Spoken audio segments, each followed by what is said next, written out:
What's up, my Pugnos? Andy with Andy Vlogs. Excited to share with you guys this content here. As the Tele suggests, we're going to be going over the moment case that they made for the iPhone SE. What's nice here is that the third generation actually fits every single SE case known to man. So I ended up having to get it used because I couldn't get it new. It's not available anywhere. Today we're going to be going over obviously the Anamorphic Gold, the Anamorphic Blue, the Tele 58, and the 18mm wide. So buckle up, guys. This is going to be a comparison of the regular camera and then the camera when you add the different lenses here, so you'll see the differences. What I'm going to be doing is primarily shooting in 4K 30, even though there might be the ability to shoot in 4K 60. I don't like the high efficiency. It just doesn't look as good. You can check out that video where I go over all of the quality of different shots, pictures, all that good stuff for the SE here up above in the cards. With that said, down below in the links in the description are the product pricing and availability, so consider checking that out here. Let's go and jump into the unboxing and then go on site.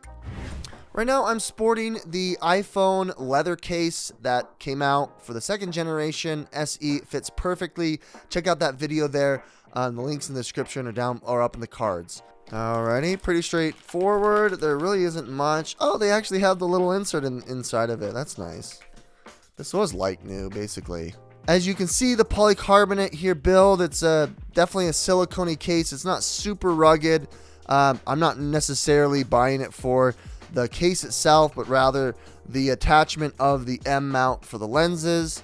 You've got obviously a spot for the flash and the other sensor, and then you got the camera. You got the button here on the side for the power, volume rocker, do not disturb. What I do like though, however, if you can see close up here, you can see that they've tooled in here some pockets.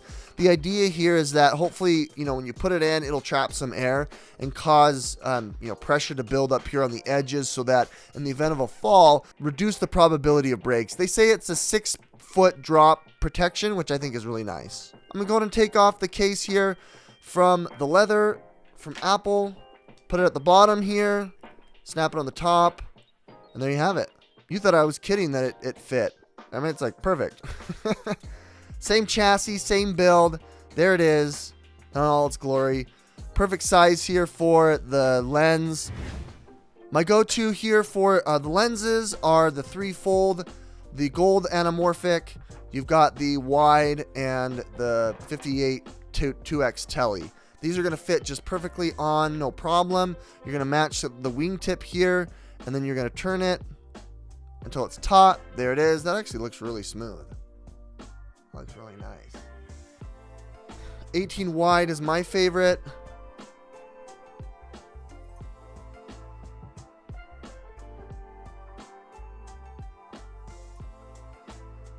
Lastly, here's the anamorphic. I'm gonna have to switch it.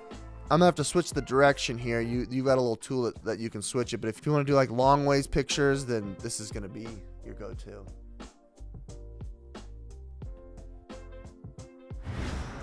We're here on location, guys. I've got the lens all set up here. We're gonna start with the anamorphic because I'm losing light.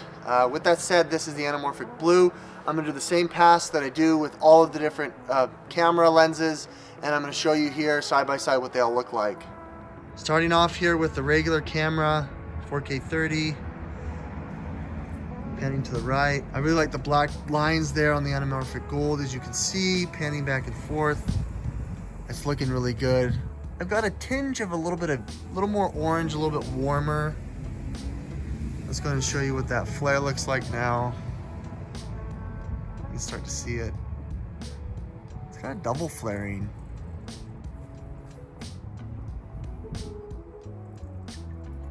Interesting. Coming down here from the light source. Does a good job, but it looks like it's richening it.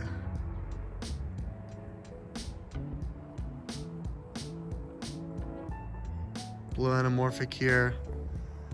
It does give it a little bit of that cooler look. Just feels cooler. You won't see it until we pan to the light source here. It's just crusting off the mountain there, and there you are. Oh, that looks so good.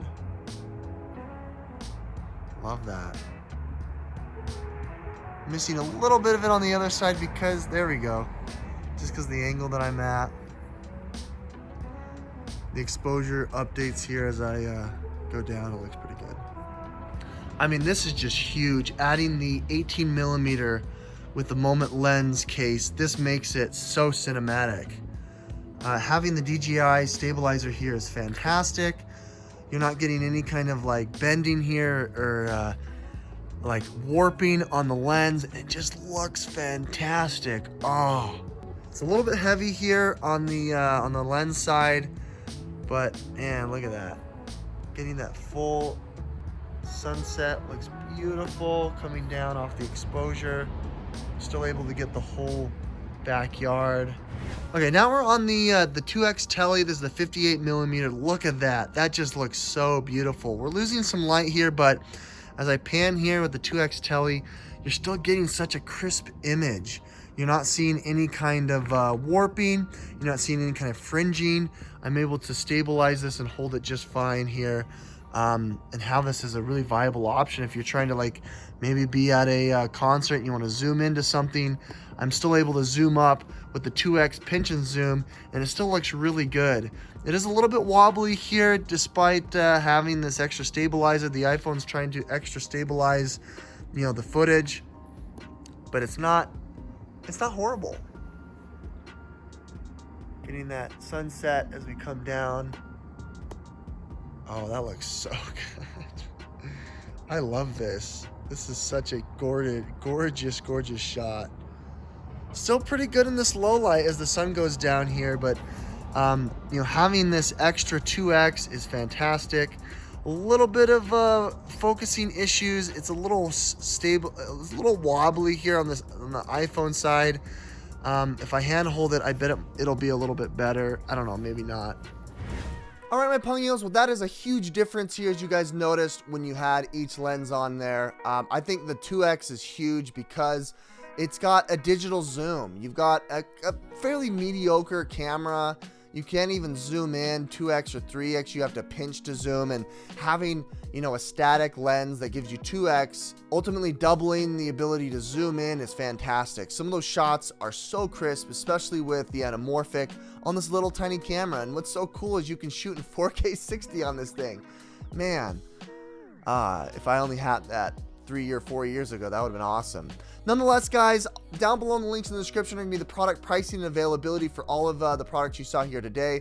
Hopefully you guys are convinced here that this is an honest game contender here when you add the case as well as the lens. I didn't have any issues. I didn't have any kind of lens blurring or fringing on the outside. You guys saw the difference there. With that said, guys, if you enjoy this content, if you like it, hit that like button, subscribe if you want to see more. We'll catch you on the next one.